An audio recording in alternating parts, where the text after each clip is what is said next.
राधे राधे, हरे कृष्णा दोस्तों। आज की इस वीडियो में हम एकादशी व्रत के महत्व, एकादशी व्रत की पूजन सामग्री और पूजन विधि के बारे में जानने वाले हैं। हिंदू धर्म में पूजा पाठ और व्रत का विशेष महत्व होता है। हमारे हिंदू धर्म में पूरे साल कई व्रत और त्योहार पड़ते हैं, लेकिन सभी व्रत और त्योहारों में एकादशी व्रत का विशेष महत्व होता है। हिंदू पंचांग के अनुसार हर माह 2 एकादशी पड़ती है, पहली कृष्ण पक्ष और दूसरी शुक्ल पक्ष। पूरे साल में कुल मिलाकर 24 एकादशी के व्रत आते हैं। एकादशी के व्रत और पूजा पूर्ण रूप से भगवान विष्णु को समर्पित होती है। मान्यता है कि यदि आप 12 महीने में पड़ने वाली सभी 26 एकादशियों का व्रत करते हैं और उस दिन भगवान विष्णु की पूजा अर्चना करते हैं तो आप जीवन में किन्हीं भी समस्याओं का सामना नहीं करना पड़ता। सभी एकादशियों का अलग अलग नामों से जाना जाता है और सभी एकादशियों का विशेष अपना ही एक अलग महत्व होता है। एकादशी व्रत के नियमों का पालन 3 दिन तक किया जाता है, यानी कि दशमी तिथि से लेकर द्वादशी तिथि तक जो भी भक्त एकादशी का उपवास रखते हैं उन्हें एकादशी की सुबह से व्रत प्रारंभ करके अगले दिन द्वादशी तिथि को व्रत का पारण करना चाहिए, यानी कि व्रत खोलना चाहिए। एकादशी के दिन किए गए उपवास से भगवान विष्णु विशेष प्रसन्न होते हैं और अंत में ऐसे भक्तों को जिन्होंने एकादशी का व्रत किया होता है, एकादशी के दिन भगवान विष्णु की पूजा की जाती है, ऐसे भक्तों को अपने साथ वैकुंठ धाम में स्थान देते हैं। एकादशी के दिन चावल का पूर्ण रूप से सेवन वर्जित होता है और द्वादश के दिन आपको चावल का सेवन अपने भोजन में अवश्य करना चाहिए।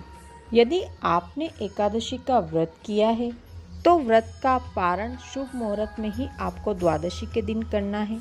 यदि व्रत शुभ मुहूर्त में न खोला जाए तो किए गए व्रत का कोई पुण्य फल प्राप्त नहीं होता, वह व्रत हमेशा अधूरा माना जाता है। सबसे पहले जानते हैं एकादशी की पूजा में हमें किन किन सामग्री की आवश्यकता होती है। तो जाने चौकी, पीला वस्त्र, गंगा जल, भगवान विष्णु की प्रतिमा या फोटो, गणेश जी की प्रतिमा या फोटो, अक्षत, जल का पात्र, पुष्प, माला, मोली, जनेऊ, धूप, दीप, हल्दी, कुमकुम, चंदन, अगरबत्ती, तुलसी दल, पंचामृत, मिष्टान, ऋतुफल और घर में बनाया गया नैवेद्य, यानी कि कुछ मीठा प्रसाद। अब जानते हैं एकादशी की पूजन विधि के बारे में। एकादशी के दिन व्रत करने वाले जातक दशमी तिथि की शाम से व्रत और पूजन का संकल्प लें। दशमी में रात्रि के भोजन के बाद कुछ भी अन्न ग्रहण ना करें और एकादशी व्रत में निषेध चीज़ों का सेवन बिल्कुल आपको नहीं करना है। लहसुन, प्याज इनका सेवन नहीं करना है।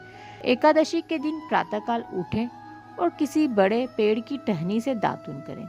इसके बाद नित्य कर्मों से निर्वृत्त होकर स्नान करें। स्नान करते समय पानी में गंगाजल मिलाकर स्नान करें। स्नान के बाद साफ स्वच्छ वस्त्र धारण करें। स्वयं को चंदन का तिलक करें। अब भगवान सूर्य नारायण को अर्घ्य दें और नमस्कार करते हुए आपके व्रत और पूजा को सफल बनाने की उनसे प्रार्थना करें। अब पूजा करने के लिए सभी सामग्री इकट्ठा करें और पूजा शुरू करें। सबसे पहले पूजा स्थल को साफ करके इस स्थान पर एक चौकी स्थापित करें। अब इस चौकी पर गंगाजल छिड़ककर पवित्र करें। इसके बाद चौकी पर एक पीला वस्त्र बिछाएं। इस चौकी के दाईं ओर एक दीप प्रज्वलित करें। सबसे पहले दीप प्रज्वलित इसलिए किया जाता है ताकि अग्निदेव आपकी पूजा के साक्षी बने। अब चौकी के सामने एक साफ आसन बिछाकर बैठ जाएं। जल पात्र से अपने बाएं हाथ से दाएं हाथ में जल लेकर दोनों हाथों को शुद्ध करें। अब स्वयं को तिलक कर लें। अब चौकी पर अक्षत के कुछ दाने रखें, आसन के रूप में डालें और इस पर गणेश जी को विराजित करें। इसके बाद चौकी पर भगवान विष्णु की प्रतिमा या तस्वीर जो भी आपके पास है वो स्थापित करें। अब स्नान के रूप में एक जलपात्र से पुष्प की सहायता से जल लेकर भगवान गणेश और विष्णु जी पर छिड़कें। भगवान गणेश को हल्दी, कुमकुम, अक्षत और चंदन से तिलक करें। इसके बाद वस्त्र के रूप में उन्हें जनेऊ अर्पित करें। इसके बाद पुष्प अर्पित करें, गणेश जी को नमस्कार करें। भगवान विष्णु को रोली और चंदन का तिलक करें, कुमकुम, हल्दी और अक्षत चढ़ाएं। अब भगवान विष्णु को पुष्प, जनेऊ और माला अर्पित करें। भगवान विष्णु को पंचामृत में तुलसी दल डालकर अर्पित करें। चूँकि भगवान विष्णु को तुलसी जी अति प्रिय है, इसलिए भगवान विष्णु के भोग में तुलसी को अवश्य शामिल करना है। ध्यान रखें, गणेश जी को तुलसी अर्पित नहीं करना है। इसके बाद भोग में मिष्टान और ऋतुफल अर्पित करें। विष्णु सहस्त्र नाम या श्री हरि स्तोत्रम का पाठ करें। इसी के साथ आपको एकादशी व्रत कथा का पाठ भी करना है।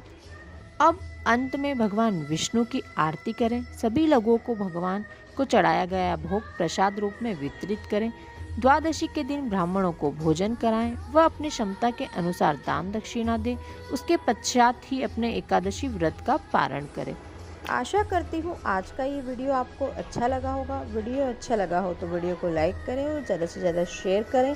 और हमारे सभी हिंदू धर्म के व्रत, त्योहार और उपायों की जानकारी के लिए मेरे चैनल को तुरंत सब्सक्राइब कर लें। धन्यवाद।